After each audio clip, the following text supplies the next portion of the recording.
Let's take some time to talk about explant surgery, or removing your breast implants. In my practice, for many years, I've been seeing patients in order to remove their breast implants and to really give them control back over their bodies.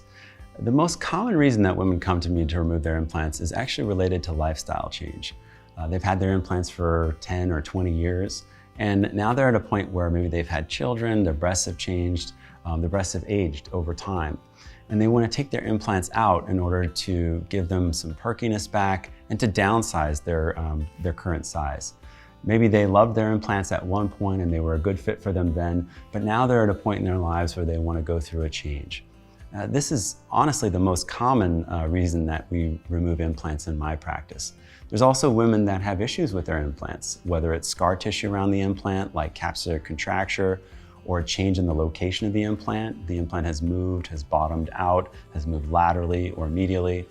Or it could be that the patient doesn't want their implants in their body because they're afraid of the implants and thinks that they may be changing the way that they feel.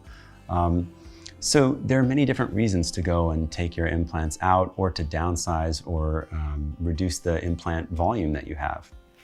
In my practice, explant surgery is really broken up into several different kind of concepts. The first is, how do we remove the actual implant? Because many patients ask, what do you do in that procedure? There are many different options. Either it's removing the implant alone, or the implant with the scar tissue around it in one piece, which is called en bloc surgery, where you essentially remove the entire scar tissue around the implant intact. In many cases, if there's thick scar tissue, I'm going to suggest removing that scar tissue anyways at the same time that we remove the implant. It may not be totally encapsulated within that scar tissue. It may be separately, or what we would call a total capsulectomy. But those are just different concepts of how to deal with the scar tissue that's around the implant. No study has shown that removing the implant within the scar tissue or separated from the scar tissue leads to any difference in outcomes. And sometimes it's difficult to remove that scar tissue if it's adherent to the ribs or the inside important structures like the muscle or other tissues deep. Regardless, we pick the safest and most reliable approach for you to remove your implant and scar tissue if needed. And before we do surgery, we may order an MRI or another imaging study to see what's going on the inside to make sure we have the right plan for you and for your body. After the implant's been removed, there's always a question of what do we do next? Well, in many patients, we suggest several different options. Either number one, do nothing, remove the implant and allow your body to heal. And that can, in some patients, be the right choice if they have a lot of breast tissue and their skin is not really stretched out by the implant. It does lead to a less good-looking cosmetic result, but it can allow for healing and can be a staged process to allow for a procedure in the future to really get the best possible result as things heal on the inside before the next step. Another option is doing a lift at the same time, removing the excess skin that's been stretched by the implant. And that allows for a smaller breast that's perky and natural shaped, but doesn't really address the volume that we've removed with the implant. A third option, which is more commonly performed in most patients, is doing a combination of a lift with a fat transfer. We take fat from inside your own body, add it back to the breast to add volume to make up for the amount of volume that was removed with the implant. How much fat can we transfer? This is a really critical question. Now, if you have a 500-gram implant and 100 grams of breast tissue, then we remove that 500-gram implant, that large implant, you're going to be back down to an A cup or flat. Unfortunately, at that time of surgery, the maximum amount of fat that I can add is equivalent to the amount of breast tissue that you have. So whatever we pinch during that preoperative visit, whatever you can feel and palpate, that's the amount of volume that I'm going to be able to add back in. And why? Well, because fat cells need blood supply, oxygen, and nutrients.